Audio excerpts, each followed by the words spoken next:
Viewers, welcome to my channel online study with Bhavesh. आज के video में हम बात करने वाले हैं ऊष्मागतिकी में ऊष्मागतिकी के द्वितीय नियम के बारे में। तो चलिए स्टार्ट करते हैं। देखिए, हम बात करने वाले हैं ऊष्मागतिकी के द्वितीय नियम अर्थात सेकेंड लॉ के बारे में। तो चलिए स्टार्ट करते हैं। देखिए, जो ऊष्मागतिकी का सेकेंड लॉ है उसकी हमें सर्वप्रथम जानने का प्रयास करते कि आवश्यकता क्यों हुई। देखिए, जो ऊष्मागतिकी का फर्स्ट लॉ है वो क्या कहता है आपका कि Q बराबर W प्लस डेल्टा U। यही कहता है Q बराबर W प्लस डेल्टा U। अर्थात यदि मैं किसी निकाय को क्या देता हूं, ऊष्मा देता हूं, किसी निकाय को यदि मैं ऊष्मा देता हूं तो वह निकाय उस ऊष्मा से कार्य करेगा, साथ ही साथ अपनी आंतरिक ऊर्जा में क्या करेगा, वो वृद्धि करेगा। यह दो क्या कर सकता है, वो कार्य कर सकता है। यदि मैं किसी निकाय को क्या देता हूँ, ऊष्मा देता हूँ, क्या करता हूँ, ऊष्मा देता हूँ। और यही क्या कहता है आपका ऊष्मागतिकी का प्रथम नियम कहता है। अर्थात मैंने जैसे कि माना ये आपका निकाय है और इसमें क्या भरी हुई, आपकी आदर्श गैस भरी हुई है और इसके ऊपर क्या लगा है, इस प्रकार से एक आपका पिस्टन लगा हुआ है। अब मैं क्या करता हूँ, इस गैस को बाहर से क्या करता हूँ, ऊष्मा प्रदान करता हूँ। क्या करता हूँ, बाहर से ऊष्मा प्रदान करता हूँ। माना वो मैं ऊष्मा Q ऊष्मा प्रदान कर रहा हूँ, तो वो जो Q ऊष्मा है उससे वो क्या करेगा, पहला तो अपनी आंतरिक ऊर्जा बढ़ाएगा, प्रथम नियम से जानते हैं। दूसरा वो क्या करेगा, कुछ कार्य करेगा और इस पिस्टन को क्या करेगा, ऊपर की ओर धक्का देगा। क्या करेगा, ऊपर की ओर धक्का देगा। यह तो ये वाली प्रक्रिया। अब यदि मैं, ये तो मतलब हो गया इस नियम का Q बराबर W प्लस डेल्टा U का। अब यदि मैं इस संपूर्ण समीकरण में माइनस का भाग भी लगा दूं, दोनों और किसका भाग लगा दूं, माइनस का भाग लगा दूं, तो क्या बन जाएगा, minus Q is equal to minus W minus delta U। क्या हो जाएगा, मैंने यहाँ पे माइनस का गुणा कर दिया और इस साइड में माइनस का गुणा कर दिया, तो क्या हो गया, माइनस Q बराबर minus W minus del U। इस माइनस Q का मतलब क्या है, निकाली गई ऊष्मा। क्या है इसका मतलब, निकाली गई ऊष्मा। इसका क्या मतलब है आपका, निकाली गई ऊष्मा। यहाँ प्लस Q था, इसका मतलब क्या था, दी गई ऊष्मा, जबकि यहाँ माइनस Q इसका मतलब निकाली गई ऊष्मा। ये जो आपका W है वो कैसा है, माइनस W है, और माइनस W प्लस W का अर्थ होता है निकाय द्वारा। प्लस W क्या होता है, निकाय द्वारा कार्य, जबकि माइनस W क्या होता है, निकाय पर कार्य। क्या होता है आपका, निकाय पर कार्य। और प्लस का डेल्टा U ने आंतरिक ऊर्जा में क्या होना, वृद्धि होना, और माइनस का डेल्टा U का मतलब क्या होगा कि आंतरिक ऊर्जा में क्या होना, कमी होना। क्या होना, आंतरिक ऊर्जा में कमी होना। तो ये क्या कहता है आपका ऊष्मागतिकी का प्रथम नियम कहता है। योग गैस का पहला रूप, योग गैस का ध्रुव। दूसरे रूप को थोड़ा हम समझने का प्रयास करते कि जैसे ये निकाय था, अब मैं इस निकाय से क्या करूंगा, इस निकाय से यदि मैं ऊष्मा बाहर लूंगा, इस निकाय से क्या लूंगा मैं, यदि ऊष्मा बाहर लूंगा तो किसके बराबर आ जाएगी, वो बराबर आ जाएगी जैसे मैंने ऊष्मा लिया। जैसे मैं ऊष्मा लूंगा, सबसे पहले तो जो गैस के अंदर जो स्टोर एनर्जी होगी, आंतरिक ऊर्जा होगी, पहले यदि इसके आंतरिक ऊर्जा इस गैस की यदि 10 होगी, तो मैंने जैसे ऊष्मा लिया तो ऊष्मा के रूप में किसका स्थानांतरण होता है, ऊर्जा का स्थानांतरण होता है। मतलब इस गैस की जो आंतरिक ऊर्जा है उसमें क्या आ जाएगी, कमी आ जाएगी, और वो कितनी हो जाएगी, अब 9 हो जाएगी। ये मैं मान लेता हूँ। तो जैसे मैंने ऊष्मा लिया तो आंतरिक ऊर्जा में क्या आ जाएगी, आपकी कमी आ जाएगी। साथ ही साथ इस निकाय पर क्या होने लगेगा, कार्य होने लग, ये जो आपका निकाय है, जो आपकी आदर्श गैस है, उस पर क्या होने लगेगा, कार्य होने लगा। वो कैसे होने लगेगा, ये पिस्टन नीचे की ओर दबने लगेगा, और यदि पिस्टन नीचे की ओर दबने लगेगा तो इस निकाय पर क्या होने लगेगा, कार्य होने लगेगा। यही कहते हैं ऊष्मागतिकी का आपका प्रथम नियम। तो हमने दोनों रूप को समझ लिए। अब यहाँ मेन कॉन्सेप्ट ये समझ लायक कि देखिए, यहाँ हम क्या कर रहे हैं, जितनी ऊष्मा दे रहे हैं वो ऊष्मा किन के रूपों में परिवर्तित होती है, डबल, एक तो कार्य में और आंतरिक ऊर्जा में। और यदि हम ऊष्मा निकालते भी तो किस किस में परिवर्तित हो रही है, कार्य में, वो किस किस से निकल रही है, कार्य से निकल रही है, और आंतरिक ऊर्जा में कमी से निकल रही है। अर्थात जो आपने ऊष्मा दी और जो ऊष्मा निकाले हो वो सदैव क्या रह रही है, संरक्षित रह रही है। क्या रह रही है, संरक्षित रह रही है। आपने जितने भी ऊष्मा दिए उसने पूरी ऊष्मा को क्या कर लिया, पूरी ऊष्मा से कार्य कर लिया। मतलब कि आपने जितनी भी ऊष्मा दिए उसने उससे कार्य भी कर लिया और आंतरिक ऊर्जा में वृद्धि भी कर लिया। जैसे कि हमने इसे 15 कैलोरी यदि क्या दी होगी, ऊष्मा दी हुई होगी, तो इसने 10 से क्या कर लिया, 10 कैलोरी से कार्य कर लिया और 5 कैलोरी से क्या कर लिया, अपनी आंतरिक ऊर्जा में वृद्धि किया। इसने ऐसा नहीं किया कि 15 मिली तो 10 से कार्य कर लिया, 3 कैलोरी से ये कर लिया और 2 कैलोरी अपने पास रख लिया बचा के कि मुझे कभी बाद में कार्य। इसने ऐसा नहीं किया, जितनी आपको ऊष्मा मिली थी उस ऊष्मा, कुछ ऊष्मा से कार्य किया, कुछ ऊष्मा से आंतरिक ऊर्जा में वृद्धि किया। जैसे अब जब निकालने की बात आई तो मैंने माना इससे निकाला 10 कैलोरी, क्या निकाला, ऊष्मा निकाला। ऊष्मा निकाला तो किस प्रकार से निकलेगी, तो जो निकाय पर जो कार्य होगा, यहाँ जो निकाय पर कार्य होगा वो मान लेते हो आपका होगा 5 कूलम। वो कितना होगा, 5 कूलम। वो भी निकाय पर कार्य अर्पित रूप हो जाएगा। देखो जब निकाय, इस निकाय पर जब कार्य होगा तो उस कार्य के लिए भी ऊष्मा की आवश्यकता होगी, तो क्या होगी, वो 5 कैलोरी।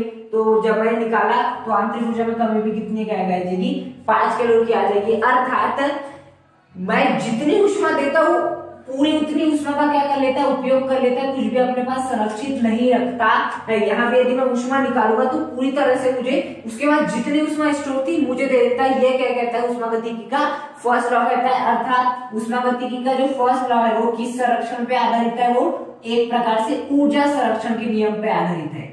किस पे आधारित है, ऊर्जा संरक्षण के नियम पर आधारित है। ऊर्जा संरक्षण का नियम क्या बोलता है कि ऊर्जा को ना तो उत्पन्न किया जा सकता है और ना ही नष्ट किया जा सकता है। यहाँ मैंने 15 कैलोरी ऊष्मा दिया तो उसने पूरी की पूरी 15 का कर लिया। ऐसा नहीं कि अपने इसने खुद से नहीं उत्पन्न ऊष्मा किया। मैंने यदि 15 कैलोरी ऊष्मा दिया हो तो यहाँ जब दोनों को जोड़ोगे तो 15 कैलोरी मिलेगी। ऐसा नहीं कि यहाँ 13 कैलोरी हो जाएगी और 2 कैलोरी अपने पास रख लेगा, ऐसा बिल्कुल भी नहीं होगा। और ऐसा भी नहीं होगा कि ये 15 कैलोरी दिया तो 17 कैलोरी हो जाएगी, ऐसा भी नहीं होगा। आपने जितनी ऊर्जा दी है उतनी ऊर्जा इसे मिलेगी, न ये ऊर्जा उत्पन्न कर सकता है और न ही नष्ट कर सकता है। ऊष्मागतिकी का प्रथम नियम ये कहता है कि आप जितनी भी ऊष्मा देते हो कार्य और आंतरिक ऊर्जा में परिवर्तित हो जाती है टोटल। अर्थात जो ऊष्मागतिकी का फर्स्ट लॉ था वो क्या कहता है कि वह ऊर्जा संरक्षण के नियम के क्या है, अनुरूप है। आपका ऊष्मागतिकी का फर्स्ट लॉ, ऊष्मागतिकी का फर्स्ट लॉ क्या है, ऊर्जा संरक्षण के नियम के क्या है, अनुरूप है। अब देखिए यदि आपका फर्स्ट लॉ ऊर्जा संरक्षण के नियम के अनुरूप है तो उसके अनुसार एक जो मिथ बना है हमारे अंदर वो टूट सकता है। देखिए ऊष्मागतिकी का प्रथम नियम यदि आप अप्लाई करना चाहें तो माना यह आपका एक पहला निकाय हो गया, यह क्या है आपका एक निकाय है और यह आपका दूसरा निकाय है। ओके, अब देखिए एग्जाम्पल को जरा ध्यान से देखिएगा। इसका टेम्परेचर मान लेते हो 100 डिग्री सेल्सियस है और इसका टेम्परेचर 0 डिग्री सेल्सियस है। अब देखिए क्या होगा, अब टेम्परेचर का क्या है, डिफरेंस है, टेम्परेचर डिफरेंस है तो क्या होगा, ऊष्मा का स्थानांतरण होगा। और कहां से कहां तक होगा, यहां से यहां तक होगा, ऊष्मा का स्थानांतरण होगा। बिल्कुल। अब देखिए ऊष्मा का स्थानांतरण होगा, इसका जो टेम्परेचर है वो कैसा है, ज्यादा है। टेम्परेचर ज्यादा है अर्थात तापमान ज्यादा है। और यदि तापमान ज्यादा होता है, जैसे कि गैस है, ये गैस है और यदि मैं इसको ज्यादा तापमान देता हूँ तो इसकी क्या बढ़ेगी, गतिज ऊर्जा बढ़ेगी। गतिज ऊर्जा बढ़ रही है मतलब कि आंतरिक ऊर्जा बढ़ रही है। इसका टेम्परेचर अधिक है, इसका तापमान अधिक है, इसका तापमान अधिक है मतलब कि इसकी ऊर्जा भी क्या होगी, ज्यादा होगी। तो मैं इसकी ऊर्जा मान लेता हूँ कि 100 जूल मान लेता हूँ। इसकी जो ऊर्जा है वो कितनी मान लेता हूँ, 100 जूल मान लेता हूँ। और इसका तापमान भी कम है तो गति ऊर्जा भी कम होगी और गति ऊर्जा कम है तो आपका क्या भी कम होगा, जो आपका ऊर्जा है वो भी कैसी होगी, आंतरिक ऊर्जा भी कम होगी। तो आंतरिक ऊर्जा में मान लेते हैं यहाँ कितनी, इसकी 10 जूल है। देखिए टेम्परेचर में भी डिफरेंस है और आपके ऊर्जा में भी क्या है, डिफरेंस है। और हम सभी जानते हैं कि इस प्रकृति में हर चीज क्या स्थापित करना चाहती है, संतुलन स्थापित करना चाहती है और वो उसी करने का प्रयास करती है। अब इसे क्या करना है, ऊर्जा का स्थानांतरण करना है। ऊर्जा का स्थानांतरण करना है तो 2 प्रकार से किया जा सकता है, या तो आप उस निकाय पर कार्य कीजिए या क्या कीजिए, ऊष्मा का प्रयोग कीजिए। या तो ऊष्मा के द्वारा ऊर्जा का आदान प्रदान कीजिए या कार्य का कीजिए। अब देखिए यह टेम्परेचर का डिफरेंस है, ये 100 डिग्री सेल्सियस है, यहाँ पर कितना है 100 डिग्री सेल्सियस और ये कितना है आपका 0 डिग्री सेल्सियस। टेम्परेचर का डिफरेंस है अर्थात क्या है, यदि हमें ऊर्जा का स्थानांतरण करना है तो हम किसके द्वारा कर सकते हैं, ऊष्मा के द्वारा हम कर सकते हैं। तो यहाँ क्या हो जाएगा, ऊष्मा के द्वारा क्या हो जाएगा आपका, यहाँ ऊष्मा के द्वारा क्या हो जाएगा, ऊर्जा का स्थानांतरण हो जाएगा और कुछ समय पहचान स्थिति इस प्रकार की हो जाएगी। इसका भी तापमान 50 डिग्री सेल्सियस, इसका भी तापमान 50 डिग्री सेल्सियस। ऊष्मा का स्थानांतरण कब तक चलेगा? जब तक कि दोनों के टेम्परेचर सेम ना हो, क्योंकि दोनों के जैसे टेम्परेचर सेम हुए तो ऊर्जा भी क्या हो जाएगी? अपने आप सेम हो जाएगी। तो मैं मान लेते हैं ये भी 50 जूल हो गई और ये भी कितनी हो गई आपकी? 50 जूल हो गई। ये भी कितनी हो गई आपकी? 50 जूल हो गई। मैं ऐसा मान लेता हूं। अब देखिए ऊष्मा का स्थानांतरण क्या हो जाएगा? रुक जाएगा, क्योंकि टेम्परेचर क्या है? इक्वल हो चुके हैं। टेम्परेचर अलग अलग थे और साथ ही ऊर्जा के स्थानांतरण भी करना, तो टेम्परेचर अलग अलग होने के कारण यहाँ से यहाँ ऊष्मा का आदान प्रदान हुआ, जिससे कि इनकी ऊर्जा भी बराबर होगी। ये हो गया। अब यदि आप ऊष्मागतिकी के प्रथम नियम को यदि देखें तो वो ये कहता है कि अभी भी ऊष्मा का स्थानांतरण हो सकता है। अभी भी आपका ऊष्मा का स्थानांतरण हो सकता है। अब कैसे हो सकता है? देखिए ऊष्मागतिकी का प्रथम नियम ऊर्जा संरक्षण नियम के अनुरूप है।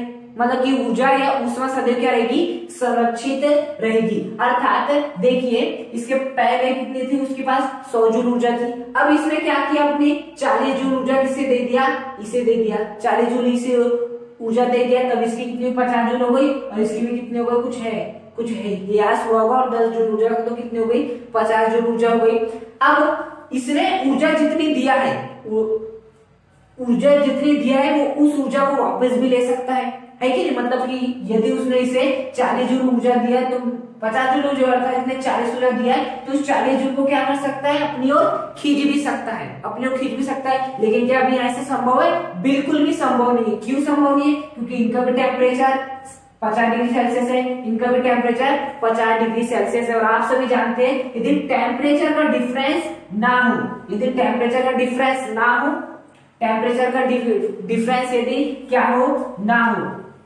टेम्परेचर कैसे इक्वल हो तो आपकी ऊष्मा का आदान प्रदान होता ही नहीं है। अब यदि ऊष्मा का आदान प्रदान नहीं होता तो आपकी ऊर्जा का भी आदान प्रदान नहीं होगा। लेकिन यदि आप ऊष्मागतिकी का प्रथम नियम देखें तो वो तो यही कहता है कि आपका जो प्रथम नियम है वो एक प्रकार से ऊर्जा संरक्षण नियम के रूप में यदि प्रथम नियम लगाते हैं तो इसके अनुसार क्या होगा? यहाँ से जो है ऊर्जा कहाँ आ जाएगी? जो पहले 10 थी ये वापस 10 ही हो जाएगी और 40 यहाँ वापस आ जाएगी और ये कितनी हो जाएगी? 90 जूल हो जाएगी। पहले सीधे 100 जूल और 10 जूल किसी अन्य कार्य में क्या हो गई? वेस्ट हो गई। हमेशा मान लेते हैं तो कितनी हो जाएगी? 90 जूल हो जाएगी और कितना हो जाएगी? 10 जूल हो जाएगी। और तापमान भी इनका परिवर्तित हो जाएगा। इसका तापमान वापस 0 डिग्री सेल्सियस हो जाएगा और वापस 100 डिग्री सेल्सियस का तापमान हो जाएगा। कितना हो जाएगा? 100 नहीं, इसका तापमान हो जाएगा 90 डिग्री सेल्सियस। कितना हो जाएगा? 90 डिग्री सेल्सियस। तो बताइए क्या पहले तो टेम्परेचर का डिफरेंस था 100 डिग्री सेल्सियस 0 डिग्री सेल्सियस, तो क्या हुआ? ऊष्मा का आदान प्रदान हो गया। कब तक हुआ? जब तक कि इनके टेम्परेचर क्या नहीं हो जाते? इक्वल नहीं हो जाते। तो इक्वल हो गए। अब क्या इसके बाद टेम्परेचर का समान होने के बावजूद भी क्या ये ऊष्मा का आदान प्रदान हो सकता है? बिल्कुल नहीं हो सकता। ये तो हम साधारण रूप से जानते हैं। बिल्कुल नहीं हो सकता क्योंकि ऊष्मा का स्थानांतरण केवल तब होता है जब तापमान का अंतर हो। लेकिन क्या यहाँ किसी प्रकार का तापमान का अंतर है? बिल्कुल भी नहीं है। लेकिन ऊष्मागतिकी का प्रथम नियम यदि हम लगाए, फर्स्ट लॉ लगाए, तो वो क्या कहता है कि यहाँ ऊष्मा का स्थानांतरण संभव है। इसने जितनी ऊष्मा दिया है उतनी ऊष्मा खुद ले भी सकता है क्योंकि उसका उस पर अधिकार है। ऊर्जा संरक्षण के नियम यही तो एक प्रकार से ऊर्जा संरक्षण का नियम यही तो कहता है आपसे कि ऊर्जा को न तो उत्पन्न किया जा सकता है और न ही इसे नष्ट किया जा सकता है। मतलब इसने यदि इसको इतनी ऊर्जा दिया है, 40 जूल ऊर्जा दिया है, तो इसे वो 40 जूल वापस ले सकता है। यही क्या कहता है? फर्स्ट लॉ कहता है। लेकिन क्या वास्तव में ऐसा संभव है? यदि टेम्परेचर समान हो तो क्या हो सकता है आपका ऊष्मा का स्थानांतरण? क्या ऊष्मा द्वारा ऊर्जा का स्थानांतरण हो सकता है? बिल्कुल भी नहीं हो सकता। तो इसी कारण हमें कौन से लॉ की आवश्यकता हुई? सेकंड लॉ की आवश्यकता हुई। तो ऊष्मागतिकी के सेकंड लॉ की आवश्यकता क्यों हुई? क्योंकि ऊष्मागतिकी का प्रथम नियम ऊर्जा संरक्षण के नियम के अनुरूप था और यह कहता है कि जो है आपका यदि ये कहता है कि ऊर्जा सदैव संरक्षित रहती है। आपकी कोई भी प्रक्रिया रहे ऊर्जा सदैव सुरक्षित रहती है। क्या इस परिस्थिति में यहाँ ऊष्मा का स्थानांतरण होगा? नहीं होगा। लेकिन ऊष्मागतिकी का प्रथम नियम कहता है कि बिल्कुल होगा क्योंकि ऊष्मा सदैव संरक्षित रहती है। ऊष्मा जिसने दिया है वो वापिस ले भी सकता है। अब देखिए इसे यदि हम दूसरे प्रकार से समझना चाहे तो किस प्रकार से समझ सकते हैं? देखिए आपका Q बराबर क्या होता है? Q बराबर आपका होता है W प्लस डेल्यू। Q बराबर कितना होता है? W प्लस डेल्यू होता है। अब देखिए यदि मैं क्या करूं, इस डेल्टा U को क्या कर दूं? 0 कर दूं। डेल्टा यू को क्या कर दूं, 0 कर दूं, तो क्यू किसके बराबर आ जाएगा, डब्ल्यू के बराबर आ जाएगा। क्यू किसके बराबर आ जाएगा, यहाँ आपके डब्ल्यू के बराबर आ जाएगा। क्यू किसके बराबर आ जाएगा, आपके डब्ल्यू के बराबर आ जाएगा। अब डेल्टा यू को 0 करने का मतलब क्या हुआ, ये समझने का प्रयास करिए थोड़ा सा। देखिए यहाँ क्या भरी हुई थी, आपके आदर्श गैस भरी हुई थी और इसके ऊपर क्या लगा था, पिस्टन लगा हुआ था, हम मान लेते इस प्रकार का क्या लगा हुआ था, आपका पिस्टन लगा हुआ था। अब यदि पिस्टन लगा हुआ है तो मैंने इसे बाहर से कितना दिया, उष्मा क्यू दिया। अब उष्मा क्यू दिया हो तो ये क्या करेगा, अपने आंतरिक ऊर्जा में वृद्धि करेगा, साथ ही साथ कुछ क्या करेगा, कार्य भी करेगा, साथ ही साथ वो कुछ क्या करेगा, कार्य भी करेगा। अब डेल्टा यू का मान 0 करने का अर्थ क्या हुआ, समझने का प्रयास कर सकते हैं कि जैसे मैंने इस निकाय को ऊष्मा दिया, इसने कार्य तो किया किंतु आंतरिक ऊर्जा में कोई भी वृद्धि नहीं की, यही अर्थ होता है। तब डेल यू का मान 0 होने का अर्थ ये होता है कि इसने अपने आंतरिक ऊर्जा में कोई वृद्धि नहीं की, केवल कार्य किया। तो यहाँ से क्या निकल गया, Q बराबर W प्लस 0 और W प्लस 0 का मान कितना होता है, W होता है। Q बराबर क्या होता है, W होता है। इसका अर्थ क्या है, इसके दो अर्थ निकलेंगे। कितने अर्थ निकलेंगे, 2 अर्थ निकलेंगे। पहला अर्थ क्या निकल सकता है कि आप कार्य को ऊष्मा में बदल सकते हैं, कार्य को ऊष्मा में बदल सकते हैं। इसका पहला अर्थ क्या निकलता है, कार्य को ऊष्मा में बदल सकते हैं। इसका पहला अर्थ क्या निकलता है आपका, कि कार्य को ऊष्मा में बदला जा सकता है। और यदि मैं इसके दूसरे अर्थ की बात करूं तो क्या होगा, ऊष्मा को कार्य में बदला जा सकता है, ऊष्मा को कार्य में पूर्णतः बदला जा सकता है। इसका मतलब यही तो होगा, 2 अर्थ होंगे ना, पूर्णतः बदल सकते हैं, पूर्णतः क्या कर सकते हैं, बदल सकते हैं। अब मैंने ये अर्थ कैसे निकाले दो वो भी समझने का थोड़ा प्रयास किया। देखिए Q बराबर W मतलब कि मैं कार्य को ऊष्मा में बदल सकता हूँ पूर्णतः, और दूसरा क्या होगा कि मैं ऊष्मा को भी कार्य में बदल सकता हूँ। अब आप एक एग्जाम्पल समझने का प्रयास करना, उसके बाद थोड़ा सोचना कि ये वाला कथन सही है, ये वाला कथन सही है। देखिए जैसे कि यदि मैं अपने हाथों से रगड़ता हूँ, जैसे कि हाथों से रगड़ता हूँ तो मैं हाथों के द्वारा क्या कर रहा हूँ, कार्य कर रहा हूँ। मैं जितना इसे रगड़ूंगा उतना ही क्या होगा, मेरा हाथ गर्म होगा, अर्थात उतनी ही क्या होगी, ऊष्मा उत्पन्न होगी। मतलब मैं जितना कार्य करूंगा उतनी ही क्या उत्पन्न होगी, ऊष्मा उत्पन्न होगी। हाँ, मतलब ये वाला सेंटेंस सही है कि कार्य को ऊष्मा में बदला जा सकता है, लेकिन क्या ये वाला सेंटेंस है कि ऊष्मा को कार्य में बदला जा सकता है। देखिए यदि मैं अपने हाथों को पकड़ूं और किसी अंगार के सामने ले जाके इसे रख दूं, क्या मेरे हाथ ऐसे अपने आप कार्य करने लगेंगे? बिल्कुल भी नहीं, ऐसा बिल्कुल भी नहीं होगा। तो हमारा ये वाला स्टेटमेंट कैसा है, आपका रॉन्ग है। ये वाला स्टेटमेंट रॉन्ग है, जबकि ये वाला स्टेटमेंट क्या है, सत्य है।